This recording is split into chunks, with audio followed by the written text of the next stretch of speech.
guests and panelists to put all this in context and to explain to us what they're doing to make a difference. So as I introduce you, please come up and join me.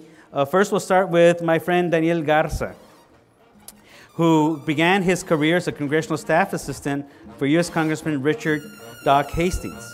And after serving several years as an elected official himself in Tompkins, Washington, he served in the George W. Bush administration at the Department of Interior and as Associate Director of the Office of Public Liaison in the White House, where we first had the opportunity of working together. His professional experience also crosses into the private sector as president of Televisa's Hispanic Poder Group. He served as host of co-producer of Agenda Washington on Univision. And today he serves as executive director of the LIBRE initiative, a nonpartisan, nonprofit organization that advances the principles and values of economic freedom to empower the U.S. Hispanic community by developing a network of Hispanic pro-liberty activists across the United States. Then we have Dr. Victoria DeFrancesco SOTO, who is a fellow at the Center for Politics and Governance at the LBJ School at the University of Texas. She's a senior analyst for Latino decisions. She was named one of the top 12 scholars in the country by Diverse Magazine. She received her PhD from Duke University. Her academic experience centers on campaigns and elections, immigration, women, race, and ethnic politics. She is also a contributor to MSNBC and a regular political analyst for Telemundo. Welcome, Doctor. And our third panelist is also a good friend. He's president of the Latino Victory Project, a nonpartisan effort to build political power within the Latino community by developing leaders for public office while building a permanent base of Latino donors to support them. Now, prior to joining the project, Cristobal Josh Alex spent 5 years in philanthropy, serving at the Open Society Foundations and the Ford Foundation, where he invested more than $60 million to increase political participation in communities of color.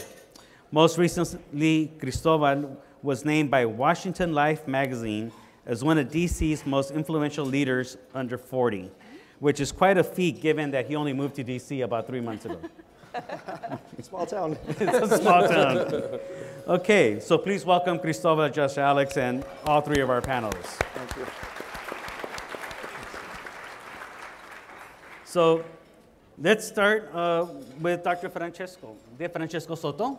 Vicky, if you can give us an overview of what you think this election really is going to mean for Latinos and what the Latino vote will prospects for it. I'm going to start off with a question. And Okay. it's a question that I frequently get, and I'm sure many of you get, which is, who cares about Latinos? I mean, and people don't say it that way.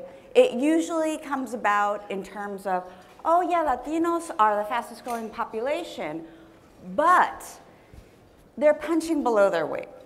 But they're pulling in third in terms of turnout behind African Americans and whites. So we see this question being posed, and it's a valid question, and these are facts that we are facing with. But I want to answer this question, and I want to answer this question with facts, with empirical data. And I'm going to be really, really blunt. We matter partly because we're having a lot of babies. Case in point, right here. You know, a joke, but baby Max is going to be born the September before the 2032 presidential election. I'm not saying Neff and I planned it this way, but maybe it was a consideration in the back of our mind. Right now, age is a liability for our community. The average age of Latinos is 10 years below that of Anglos and African Americans. So we're talking about 27 as opposed to 37. And when you're looking at new Latino destinations, North Carolina, Arkansas, Tennessee, the average age is 15. Black, white, Latino, young folks just don't vote. They've got other stuff going on in their lives. You know, teenagers and 20-somethings, even early 30s, are doing other things. But what I want us to keep our eye on, and Arturo showed this in the graph, is the brute force of demographic change. All right, so there's that aspect of it. Another one I want to highlight is Poli-Sci 101 tells us that poorer folks and folks with less education are also less likely to turn out and vote. And yes, Latinos have historically had lower educational rates and lower income rates. But if we just look at that static number, we're losing sight of the dynamic. In the last couple of years, and Dennis in his remarks alluded to this, we have made huge strides with our educational attainment. The Pew Institute has done a fabulous job of tracking these educational gains. So just last year, we saw that Latino college enrollment surpassed that of white college enrollment. High school dropouts are dropping. So in addition to that demographic force, we also have rising levels of education. At the same time, we have increases in economic attainment because we had it beaten out of us during the Great Recession. Our community suffered the most. I think it was 66 or 68% of our wealth that we lost. And ironically, those who are the poorest and have the most to gain from being politically involved usually don't vote. But what we see is with this rising tide of economic attainment that Latinos are gaining on, this is also going to push us to the polls. So that's the first part of my answer to, well, why do Latinos matter? The second is because we're swingy. Latinos have swing tendencies. Compared to African Americans and whites, Latinos have the biggest chunk of independent voters. In the last couple of elections, Latinos have definitely tended toward the Democratic Party. But let's not forget about the early 2000s. And living in Texas, I see a very vibrant Republican-Latino relationship, even in the midst of some strained immigration issues. So we know that Latinos also matter because of that middle ground that they inhabit. And geographically speaking, they also tend to be in a lot of the big swing states. Florida, Nevada, New Mexico, and then we see these growing populations in Ohio and Virginia. So Latinos matter not just because of that middle they occupy, but because political entrepreneurs know it too, and they're going after them, and they want to pull them in. I have 37 seconds left, so I'm going to wrap it up. I don't want Arturo to have to get tough on me. I would love to talk later, maybe in the Q&A, about Battleground Texas, something that I am seeing on the ground, because I think it's this beautiful example of the Batalla Latina, of how you see this Latino demographic brute force, this Latino educational attainment, economic power bubbling up, and Democrats and Republicans are going mano a mano for the Latino vote. And we're seeing it in just this election for 2014, and this is just what is to come nationally and federally. So with that, I will wrap it up. All right, thank you. And we will certainly talk about the battleground of Texas. Fortunately, we have two Tejanos who are part of this panel. Well, actually, three. I was born in El Paso. Four. You got Austin. Texas.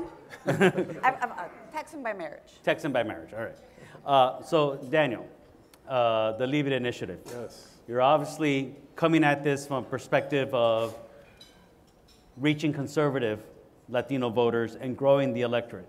Tell us about the LIBRE initiative. Tell us what plans you have. What does 2014 mean from your perspective? Well, we feel it's important. I think more important than demographic, economic status, educational status, is that Latinos get a sense of ownership in the process. Look, Puerto Rico has high participation rates when it comes to voting. That's because they own the island. They feel that they're part of the community, that they can control their destiny, that they can control the political outcomes and policy outcomes of the island.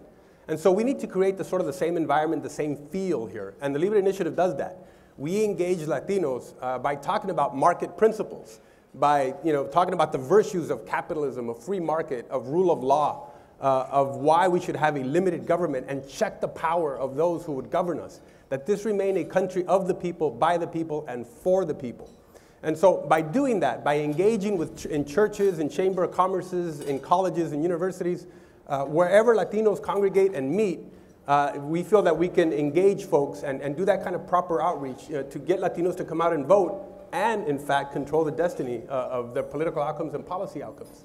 Now, obviously, we have a conservative perspective. There is, by every measure, no argument that the Democrat Party has benefited from the Latino vote for the longest time. Every presidential race, the Republican Party candidate has never enjoyed a majority of the Hispanic vote. George Bush set the high water mark at 45%. That's a given.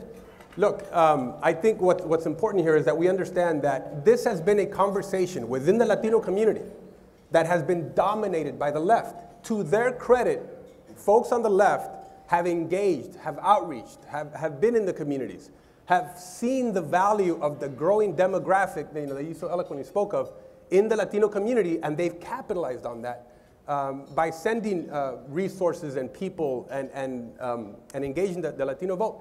So what I have seen as a political observer as well, Arturo, is that on the conservative side, there's sort of been a dereliction of duty of actually advancing the principles that you espouse, that you believe are going to make societies better, that is going to improve the lives of those who are at the bottom. What are those policies that generate prosperity, and what are those policies that generate poverty? We should be having an honest conversation within the conservative community about those issues directly with the Latino community. And so I think the Republican Party has sort of had a bad approach to this. They just felt that the principles of economic freedom, the principles of the free market would sort of sell itself to the community. Because look at who we say we are. 33% of us, according to a Pew poll, say that we self-identify as conservatives. 32% self-identify as moderates, and only 30% as liberal. So the vast majority is actually agreeing with you at any given time in the Latino community, which is the whole swing effect that you're talking about. But we haven't been courted effectively. And so if the left has the unions that are engaging Hispanics, Hollywood celebrities that are promoting progressive policies, liberal policies, if they have obviously the party that has dedicated resources and time with that, if Univision is running sort of left-slanted news packages on policy on an 8-to-1 ratio, the universities are much more liberal, then of course you're going to get the sort of the outcomes that you're getting. My point is this: Latinos have not rejected conservatives or Republican candidates because of what they believe, because of the principles. They've rejected them because there's been an absence of this conversation about the virtues of the free market, about self-reliance, about hard work, about what makes America strong. So we aim to drive that conversation.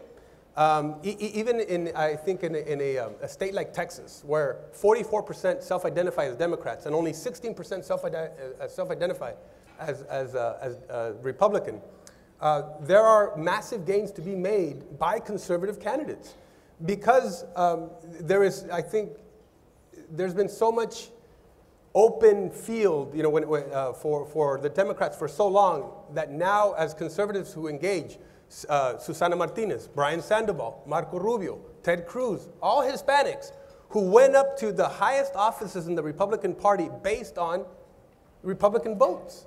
There is opportunity if they engage. There is opportunity. And this, by the way, is the generation of Ronald Reagan that sort of came up and was influenced by them.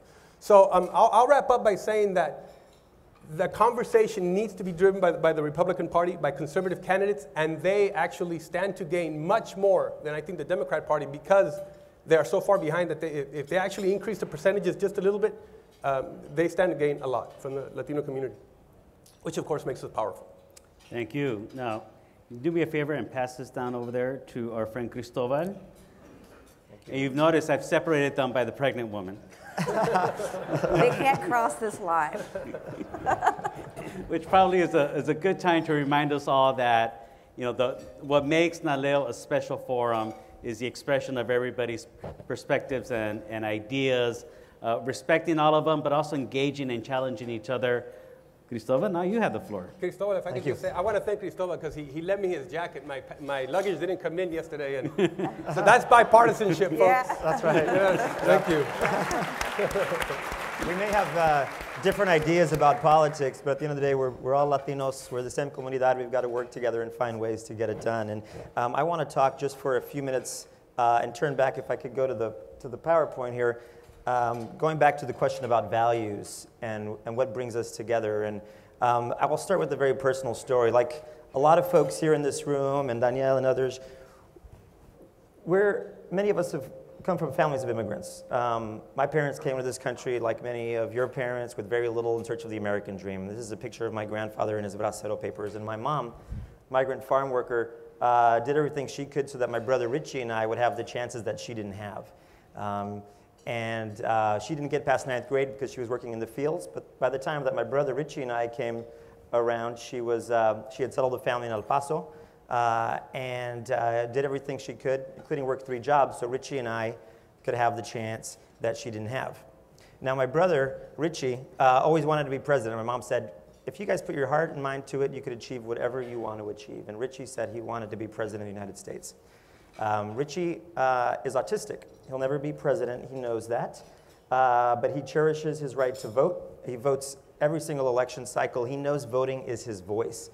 At the same time, and unfortunately, you mentioned this at the beginning, across the country there are states that are introducing laws that are designed to suppress the vote. They have a disproportionate impact on people like my brother. They have a disproportionate impact on our Latino community. And the Brennan Center estimates that upwards of 5 million people will lose the right to vote because of these attacks on voting. In my home state of Texas, they passed a law that said if you have a University of Texas student ID card, you can't vote, but if you have a concealed handgun permit, no problem. And you can see what these laws are designed to do. They're passed for purely political reasons. The right has a different idea about values and principles, and they know that they can't win with our community on those, to be perfectly honest. And so what they're doing is they're shaving the vote and working to suppress Latino political power. And it's the same reason why the right won't pass immigration reform. They don't want us to vote. I have to say that, and I'm sorry to say that. And if these anti-voting laws and efforts aren't bad enough, we have structural problems as well in our community that keeps us from building political power. We talked about this milestone in 2012 around record participation rates, but more Latinos stayed home on election day that actually voted. That's a serious problem.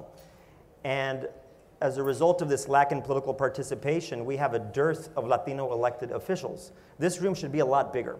We should have twice as many Latinos.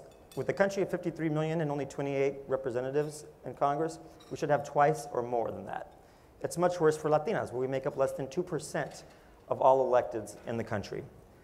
And what that means is we have a vicious cycle. When you don't see your community reflected on the ballot, when you don't see your faces, your voices, similar names on the ballot, you're less likely to vote. And so it's a vicious cycle that further depresses turnout. We've got to change that. And we're falling behind on other demographics. I'm running out of time, so I'll just say this very briefly. What happens if we're successful and we change this game? It's what led Eva Longoria, the Hollywood actress, and Henry Munoz, two people who I consider visionaries, to launch the Latino Victory Project with the goal of building Latino political power. And if we're successful, what can happen is this. You see here a picture of a colonia in the Rio Grande Valley. The US Census in 2010 said this was the poorest census tract in the country. It had 1,200 voters, but only 150 of these Latinos turned out to vote in a given election. They pressed the local authorities to improve the roads. And what they were told is, why bother? Nobody out there votes anyways. And they pressed him and said, what would it take to show, quote unquote, proof of life? And the local official said 300 votes. Well, they took him up on that offer, and they turned out more than 500 voters for a local election. Now watch this. This is that same road a year and a half later. That's what happens when you have Latino political power, when you have accountability, when people turn out to vote. This we have to take to every colonia in the country, every city in the country, every state in the country, then we'll finally have true Latino political power. And when we do, we have to do things differently. We've got to empower our voices, we have to support future Latino leaders, and we have to invest in our own community through this leadership pipeline. That's what we're working to do at the Latino Victory Project.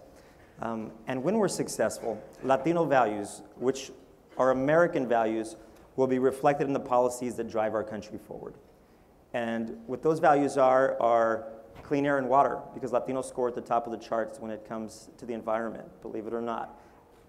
It means that we have access to adequate health care that's affordable and universal. It means that we have access to an ample education, and it means that the immigrants come out of the shadows and they're equal participants in our economy, and that they have good jobs that pay living wages. I'm out of time, but let me just say this last thing, Arturo. I started the beginning by talking about my brother Richie, who always wanted to be president. When he went to vote in 2012, on November 6th, he showed up at the voting booth. He didn't have the right ID. Luckily for him and for many others, that law was held up in the courts and not in effect that day. It is now, but on that day, November 6th, it was not in effect, and Richie was able to vote. By pure coincidence, the El Paso Times, our paper of record in El Paso, it's our New York Times, when he walked out of that voting booth, the El Paso Times was there and got a picture of him. We have it framed at home. It's sitting right there. It made the front page, and it was the best day of his life. And so together, for our brothers, our sisters, our family, our comunidad, we've got to work together to pave that road. Gracias. All right, thank you.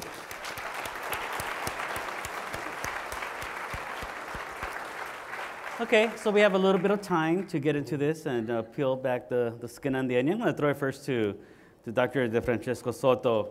You know, what does the emergence of these two institutions mean? You know, you've been studying Latino politics. Now we have these independent institutions certainly approaching the Latino vote from a partisan political perspective. I know, Cristobal, you run a C3, but you also have a C4 that, I don't know if you've launched it or not. LIBRE initiative is a C4. So certainly coming at this from a much more political perspective than an institution like NALEO would ever do, being squarely in the middle as a bipartisan, nonpartisan organization. What does this mean in terms of Latino political development? Disagreement and debate is the lifeblood of democracy. And so the fact that we have these two gentlemen who have very different political perspectives, to me, is wonderful. I love it. I also want, beyond that, beyond where they are in the political perspective, one thing that is very exciting for me is to see the eye on the money. Because at the end of the day, in politics, whether you like it or you don't like it, we run on money in this political system. And in order to run and be viable, you need that funding. So I think that this is really where the future of the maturation of Latino politics lays. In having not just people who say, I'm on this side of the spectrum or I'm on that one, but literally putting their money where their mouth is. So money where their mouth is. Okay, Cristobal, your institution came out of the Futuro Fund, right? This was Eva Longoria's, Henry Munoz, and others' efforts to bring money into the political system. Daniel, you even referenced economic power as really being part of the pillars of Latino development. So money is a common thread here. Where does money, you know, from your perspective, you talked about developing economic wealth. What about money in the political process? I mean, look, frankly, whether it's a church, a chamber of commerce, any kind of institution, the accumulation and the sufficiency of capital is critical to advancing any kind of effort or messaging or advocacy that you want to do. So it is a lifeblood. You're absolutely right about that. And with it, you know, you're limited in what you can do. But it also positions you to do things that, you know, normally you wouldn't do if you didn't have the resources to do it. So it's critical that we do that. And I think as a community, you know, we have evolved. We have stepped up, you know, when it comes to being able now to seek contributions and donations from Americans, you know, who are aligned. Look, frankly, I'm a conservative. That's what I believe. That's what we advance. It's a game where, you know, you got to get your ideas into the marketplace. And if people buy those ideas, then they're going to join you. And so that's the game, and you need capital to do that. Let me change this a little bit. Just remembering, Cristobal, last year on this stage, one of your founders was here, Henry Munoz, in his capacity as a member of a leader of the DNC. And he was talking about how Latinos have benefited. I mean, the Democratic Party had benefited from Latinos' participation, but he also sat there and was faced with the question that I had is, where are the Latinos in the cabinet? You know, where's the progress? And he admitted that the progress had not been achieved. Is the Democratic Party at risk of losing Latinos to Daniel's efforts because of the neglect or taking us for granted? So what Henry also has said before is that, and the reason the Latino Victory Project is nonpartisan is we can't be taken for granted by any party or any candidate.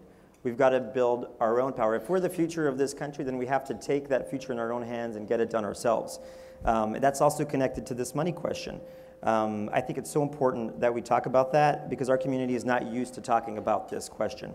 The Futuro Fund was the first time that they broke the code and figured out how do we get Latinos engaged in the political process, and they voted in record numbers and they flexed their financial muscle for the first time. For us, what that means is to be successful, to increase the number of Latinos that are elected, to get you more members, Arturo, we need to actually invest in our own community. It's why we launched this program called The Firsts. For us, the firsts are, in many of our families, we have the eldest daughter usually, whoever it is that hits the first milestones, educational, financial milestones in the family. We call them the first lawyer, first doctor, first software engineer. Eva Longoria calls these the CEOs of the family, right? So we need to identify and work with these firsts who are generally apolitical. They haven't been asked to give before. They're the leaders in the family. They're the ones who need to invest in our community. They'll be the ones that deliver the first Latina or Latino president of the United States. Go ahead. Really quickly, I wanted to sum it up. You know, after a lecture, you sum up the main points. Hoy marchamos, mañana votamos, y pasado mañana escribimos cheques. We need to put into our community that notion of writing checks. The Anglo community is able to do that. They've just become accustomed to doing it. It's not part of our routine, and it's part of something that we need to start doing. I don't care if it's $5. If it's $100,000, great.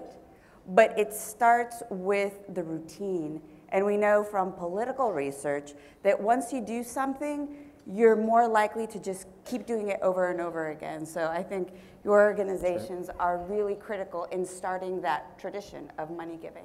You want to follow up? I was going to say a telling statistic is in Texas, in the state of Texas, only 25% of Latinos have been reached out to by a political organization or candidates. Only 25%.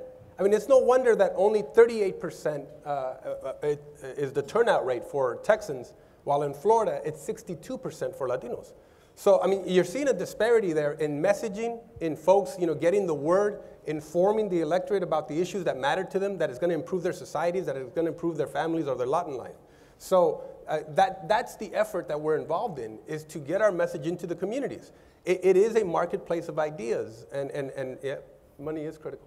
So let's talk about Texas then, because this is, you know, it is the big prize, increasingly so. And as it continues throughout the year, even a bigger prize in California. It picked up 4 congressional seats after this last redistricting, reapportionment, largely because of the growth of Latinos in the state. 65% of Texas's growth was Latino. Daniel, there is a lot of effort by Cristobal's friends to turn Texas from red to purple to blue. Now, obviously, I think you're probably looking at that strategy. You're based in Texas yourself. Right, correct. How are you going to stop that? Well, you know, obviously, we want more Hispanic engagement. We want more Hispanics involved in the political process, but we want more conservative Hispanics. That's not a secret agenda. That's what we're about. And so turn Texas blue goes against everything we're about. So battleground Texas, of course, you know, is a threat to us. And so we have to engage. We have to get into the communities. We have to work with churches. We have to work with Chamber of Commerces. We have to work with our partners on the ground. We are also creating a volunteer force.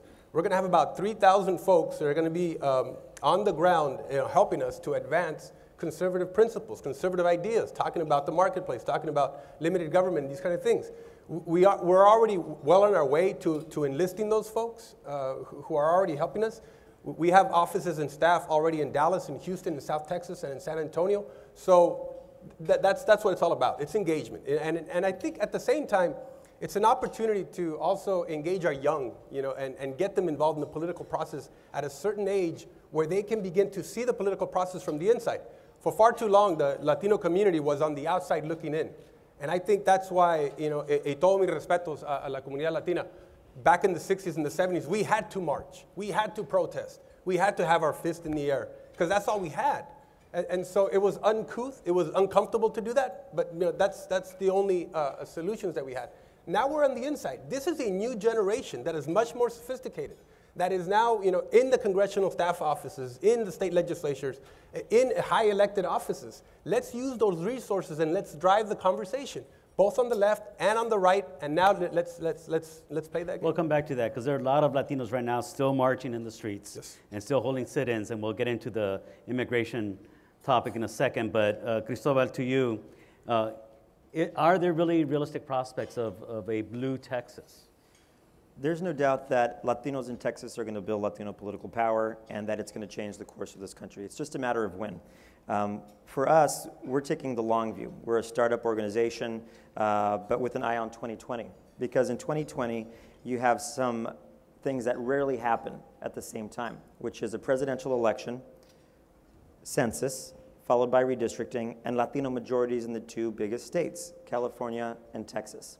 We have to be ready for that. We have to be ready with our leadership pipeline, we have to be ready with the resources, and we have to be ready to get Latinos out to vote. Because if we're successful, we turn out a record number of voters, we elect a record number of Latinos, we can then draw the redistricting lines and help drive policy with Latino values for the balance of the century. So it's so important that we get everything in place now, including in Texas, to be able to have that kind of an impact.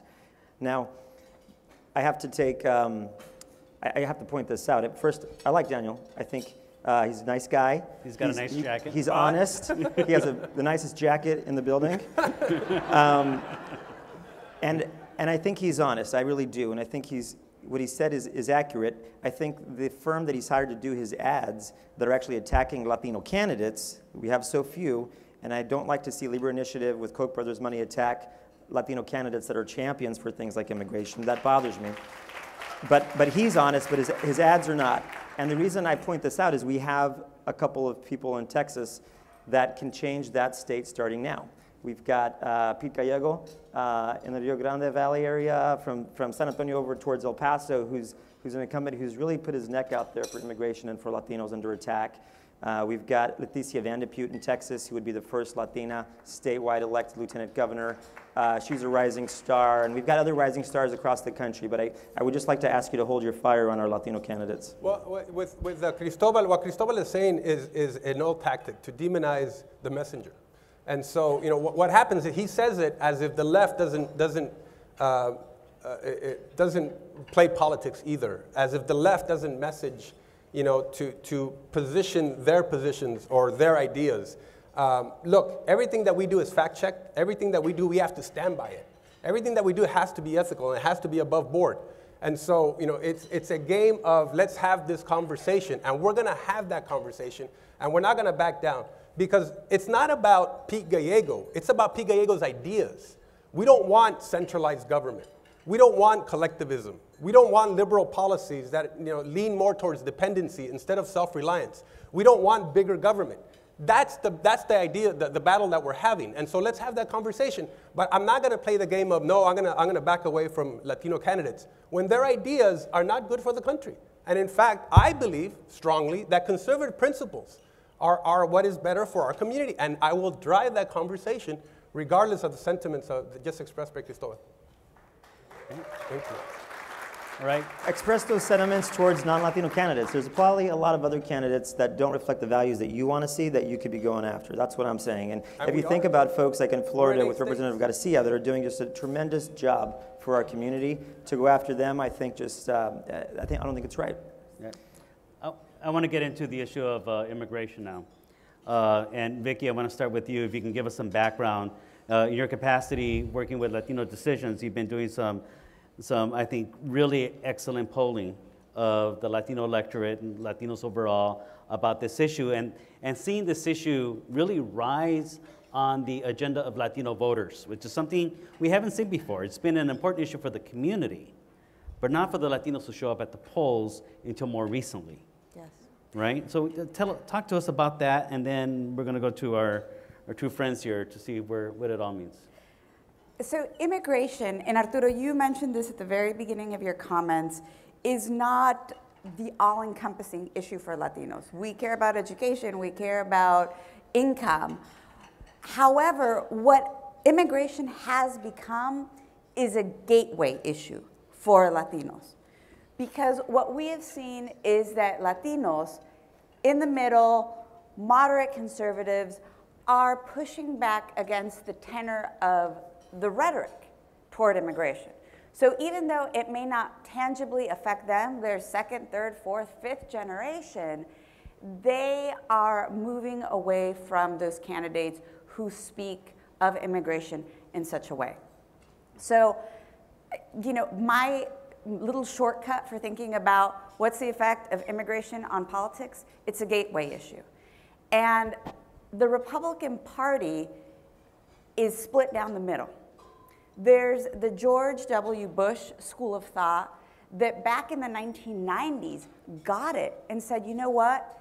Immigration is part of this country and we need to put it inside of the big tent, and this is how we are going to court Latino voters as part of a larger agenda. The problem with immigration and the Republican Party is in selling it to the non-Hispanic base. And that was one thing that George W. Bush was very good at. He was able to sell it to conservative evangelicals and say, hey, this is part of our Christian view. I really don't know if the Republican Party has come to that fork in the road. If they do, in fact, come to that fork in the road and say, you know what, we're going to tone down the tenor and try to figure out a solution, Latinos will support them. Because one thing we've been finding from our work in Latino Decisions is that Latinos don't hold a grudge.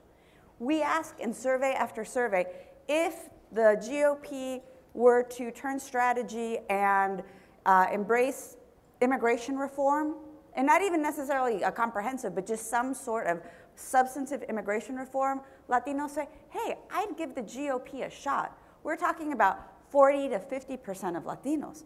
So there's a there. The question is, in immigration, is the GOP going to pursue that vote? So Daniel, question to you, obviously here, but as a reminder to all of us, also a year ago, the chairman of the Republican National Committee sat on this stage endorsing immigration reform, yet here we are a year later, the Senate passed it. In fact, it passed it during the NALEO conference last year, but the House has refused to move immigration reform, a House controlled by Republican leadership. Given Vicky's comments, what do you say? Look, without question, how a candidate or a party or an individual who's running for elected office speaks about minorities in their political narrative, the impression that is given is how you speak about them then translates to what will be your policy remedies to those folks.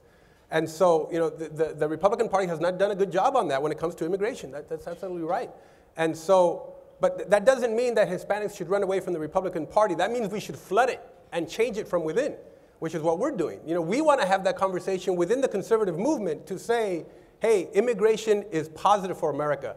America was built on the waves of poor immigrants who created new wealth, new opportunities, and made us strong because of our economic system. We should be fighting for an economic system that absorbs those immigrants and not resisting, you know, the new waves of poor immigrants. So it is good for our economy, it is good for our families, and it's good for our future. So what about that's the conversation we should be having in the Vicky's conservative points movement. about being able to sell it to the non-Hispanics in the Republican Party?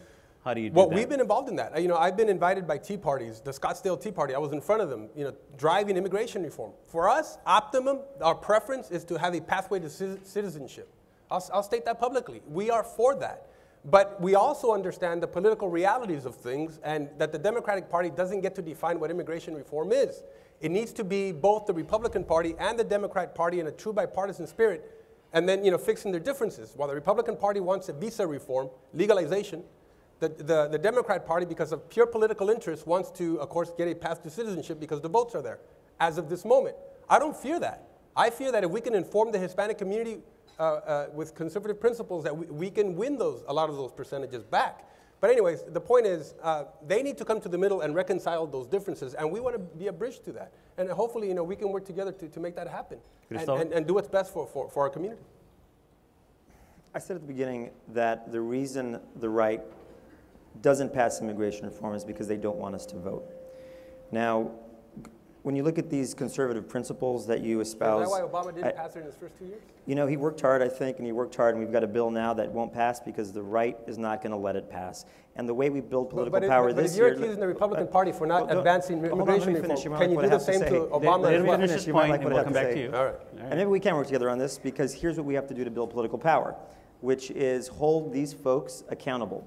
The ones that are stopping immigration reform now, hold them accountable, and those are the ones that are running in November. On the right, let's increase the Latino votes, and let's get them out of office, and then hopefully we can have immigration reform. And we can work together to make that happen. Now, the conservative principle problem, though, is that it's not just around immigration reform and not being able to move that because they don't want to expand our democracy to allow Latinos in. It's also a problem when you look at other things that we hold dear. If you think about the environment, we want to have a clean environment that we can live to our children and our grandchildren. When you think about our jobs, we want to have protections and regulations that allow us to work and get paid a good living wage. Those are things that they're against. And so not just on immigration, but across the board on these conservative right-leaning principles, you will not get Latino voters. However, you do have great value in your organization and working within the party to try to move them towards these things, but it's not going to work within our community. Vicki. Oh, where to begin?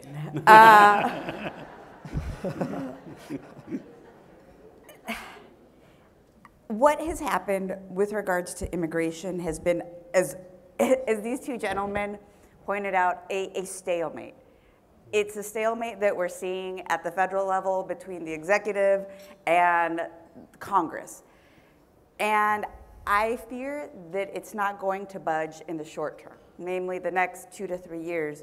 So I want to train the spotlight on something else, which is state and local level politics with regards to immigration. Because we are stuck in DC. Nothing is happening in DC. But at the end of the day, people carry out their lives on a day-to-day basis in their neighborhoods, in their cities, in their counties, and we see a lot of the most noxious effects happening to folks who are getting picked up and deported, non-criminals. Okay, the criminals we understand. They're breaking the law and they need to leave because they have a criminal record or whatnot. But for other folks, on a day-to-day basis, we need to figure out how our state legislatures and how our county boards, how our school boards can affect the lives of immigrants and also Latinos more generally. So we can go back and forth and point fingers. President Obama, Boehner, Mitch McConnell, Harry Reid, Democrats, Republicans, that's not going to get us anywhere. What can you do? Because you here today are the ones that are going to go back to your communities and get stuff done. I'm a big believer that all politics is local, so I think that is the viewpoint I would want to leave you off with. Yeah, it is. And in fact, that is what the midterm elections really are all about. These are elections that are happening at the local level, 435 congressional races, state legislative races, statewide races. What do you think the process will be for Latino Republicans in this election? The process for? Prospects. Oh, the prospects. Well, look, obviously, I think this election year, it is trending conservative Republican. I think the way things are looking right now, if you take a look at the political map across the country, the Republicans are going to take the Senate. That's looking more and more viable. They're going to hold the House. I think folks, especially Hispanics, are disillusioned with the Obama administration. His favorability has dropped 23 points since January in the Hispanic community. Obamacare was at 69% favorability. It's down now to 47%. 59% of Colorado Hispanics are now in disfavor with Obamacare. So you're seeing that there has been nothing delivered on jobs. The deportation has increased and upset a lot of Hispanics. There's been inaction on immigration reform. So you're seeing, I think, a lot of disillusionment and a lot of frustration on part of the American electorate that is trending Republican. Now, I say that because I see it just as a window for the Republican Party. As a political observer, I'm saying this, as a window where they need to step in and have great candidates, drive great ideas, because I think Hispanics are at a crossroads again. You talked about how swingy we are. We have swung again. We are back in the middle. We're back at a fork in the road, and it's not enough for Republicans, to just stand there and I think say generalizations and platitudes. They need to be a part of the community. They need to earn our vote before I think we're going to solidify with anybody. And I don't think the Democrats have done that. They had their opportunity, they've lost it. Cristobal. What typically happens in a midterm election is we have a drop-off among Latino voters. And the problem with the drop-off among Latino voters is it allows for those on the right to increase their power. And in so doing, that means that moving on immigration reform is going to be harder to do. Moving on a clean environment will be harder to do. And I hope we can flip the script this year. And I think the way we do that to increase Latino turnout over previous midterms in a substantial way is to actually spotlight the problems that we're seeing on the right. They're the ones who held up immigration reform. You mentioned Colorado.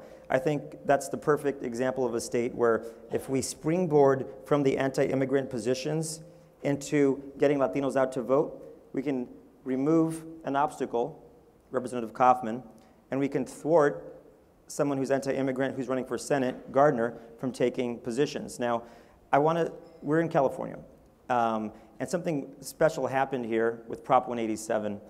For the first time ever, you all recall, this was the first anti-immigrant initiative. The hallmark was a commercial that showed Latinos running across the screen, and they just keep coming.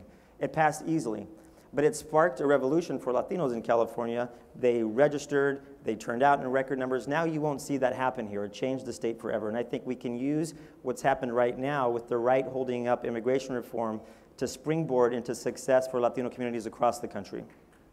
Okay. All right. Unfortunately, we're coming to the close of this opening session, but I think it really has put into context what this election means, what the next 3 days of conversation will be. I'm going to give you each 30 seconds to make some final remarks, and Vicky, we'll let you have the last word. So, Cristobal. Let me just first thank you again for allowing me to be here at our Hallmark conference. I love NALEO. What I hope in the future is that this ballroom is just expanding. We'll have to open up those walls because we have a record number of Latinos coming into elected office. I'll close with this, which is demographics are not destiny. What we've talked about throughout, both on the left and on the right, about building a little Latino political power, at the end of the day, for any Latino political power to materialize, we've got to make that happen together. And so I want to leave you with a call to action to please join us. Go to latinovictory.us, join us on Twitter, et cetera. And also, please don't forget to donate, because that's how we have to do this. We have to invest in our own community. Gracias, Daniel. I think this election cycle is not going to be a battle of personalities. It's not going to be about who speaks better or who's more fluent or articulate or whatever. It's a battle of ideas. It's about how this country is going to look. It's about our economic system. It's about how we are going to be as a community, as a culture, as a nation. And so, I think we should welcome folks who are driving that conversation. Let's engage in a debate about the ideas on both sides. Let's have an honest debate, no sacred cows, and that's what we aim to do. Last word. So there have been a couple of tense moments sitting here between these two gentlemen, but this is great, because out of disagreement, out of feeling uncomfortable, that is what mobilizes you and gets you to vote. And I want us to keep thinking about the importance of our political maturation, from marching in the streets. We're still marching, but we're voting more. And from voting to giving money, to expanding this room to fill more Latino elected officials. Excellent. Please join me in thanking our opening panel.